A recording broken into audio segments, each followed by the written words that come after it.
রাজধানীর ওসমানী স্মৃতি মিলনায়তনে বেসরকারি অবসরপ্রাপ্ত শিক্ষক কর্মচারীদের অবসর সুবিধা ও কল্যাণ ট্রাস্টের অর্থ প্রদান অনুষ্ঠানে বক্তব্য রাখছেন প্রধানমন্ত্রী তারেক রহমান। সরাসরি যুক্ত হচ্ছি তার বক্তব্যে। বিনা বেতনে শিক্ষার সুযোগ, শিক্ষা বিস্তারের ক্ষেত্রে বিশ্বের বিভিন্ন দেশে মডেল হিসাবে অনুসরণ করছে। আমরা মহান রাব্বুল আলামিনের দরবারে মরহুমা খালেদা জিয়ার মাগফিরাত কামনা করি। প্রিয় শিক্ষক, অবসরপ্রাপ্ত শিক্ষকদের কল্যাণ নিশ্চিত করতে প্রতিষ্ঠিত দুটি তহবিলে শিক্ষক শিক্ষিকাগণ প্রতি মাসে যে টাকা জমা দেন, সেই টাকার সঙ্গে সরকারও প্রতিটি অ্যাকাউন্টের বিপরীতে নির্দিষ্ট হারে একটি অ্যামাউন্ট জমা করেন। এর উদ্দেশ্য হলো দীর্ঘ চাকরি জীবন শেষে অবসরে যাওয়ার সময় প্রত্যেক শিক্ষক শিক্ষিকা যাতে একটি ভালো অ্যামাউন্ট হাতে পান। উদ্দেশ্য মহৎ হলেও দুর্ভাগ্যের বিষয় হচ্ছে চাকরি জীবন শেষে অবসরে গিয়ে এই টাকা উত্তোলন করতে শিক্ষক শিক্ষিকাদেরকে নানা ধরনের ভোগান্তি পোহাতে হয়েছে, যার একটি বাস্তব ভিডিও আমরা কিছুক্ষণ আগে দেখেছি। অত্যন্ত দুঃখজনক ভাবে বলতে হয়, এই টাকা উঠাতে গিয়ে, নিজেদের প্রাপ্য টাকা তুলতে গিয়ে বাংলা কিউআর যেখানে নগদ পেমেন্ট সেখানে সারা দেশে 10 লাখেরও বেশি মার্চেন্টে নগদে পেমেন্ট করুন খুব সহজে।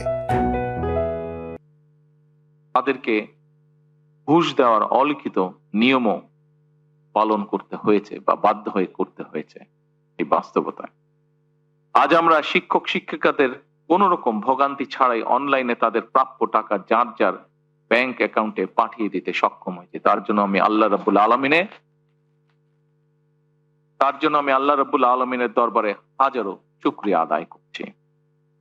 শিক্ষক সমাজ যারা নীতি নৈতিকতা আর আদর্শের বাণী শিখে লাখো কোটি শিক্ষার্থীদের বড় করে তুলেন, তাদেরকেই যদি ঘুষ দিয়ে টাকা তুলতে হয় কিংবা অফিসে ঘুরে ভোগান্তি পোহাতে হয়, আমি মনে করি সেটি শুধু শিক্ষকদের হয়রানি নয়, বরং জাতি হিসাবে আমাদের হীনতাই প্রকাশ পায়। সম্মানিত উপস্থিতিবৃন্দ, অবসরকালীন সুবিধার টাকা আজ অবসরপ্রাপ্ত শিক্ষক শিক্ষিকাদের অ্যাকাউন্টে যত সহজে পৌঁছে দেওয়া হয়েছে, এই পুরো প্রক্রিয়াটি সম্পূর্ণ করার কাজটি কিন্তু অতটা সহজ ছিল না। কারণ পতিত পরাজিত বিতাড়িত ফ্যাসিবাদী সরকার যেভাবে ব্যাংক, বীমা সহ প্রতিটি সেক্টর থেকে লুটপাট করেছিল, সেই লুটপাটের কবল থেকে অবসরপ্রাপ্ত শিক্ষকদের স্বার্থ রক্ষায় গঠিত উল্লেখিত দুটি তহবিলও রেহাই পায়নি।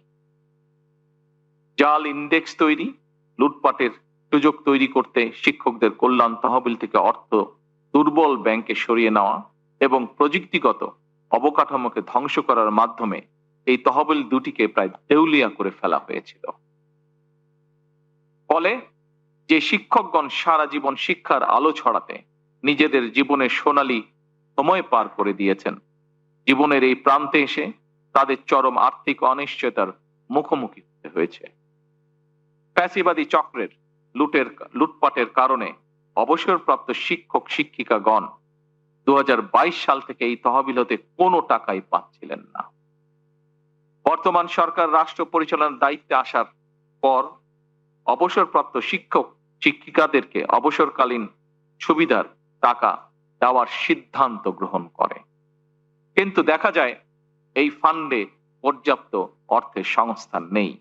ফলে অবসরপ্রাপ্ত 70,000-এরও বেশি শিক্ষক শিক্ষিকাদের দুরবস্থার কথা চিন্তা করে সরকারকে বিশেষ ব্যবস্থাপনায় আজ অবসরপ্রাপ্ত শিক্ষকদের টাকা পরিশোধ করতে হয়েছে। আমি আজ এই অনুষ্ঠানে একটি কথা তুলে ধরতে চাই।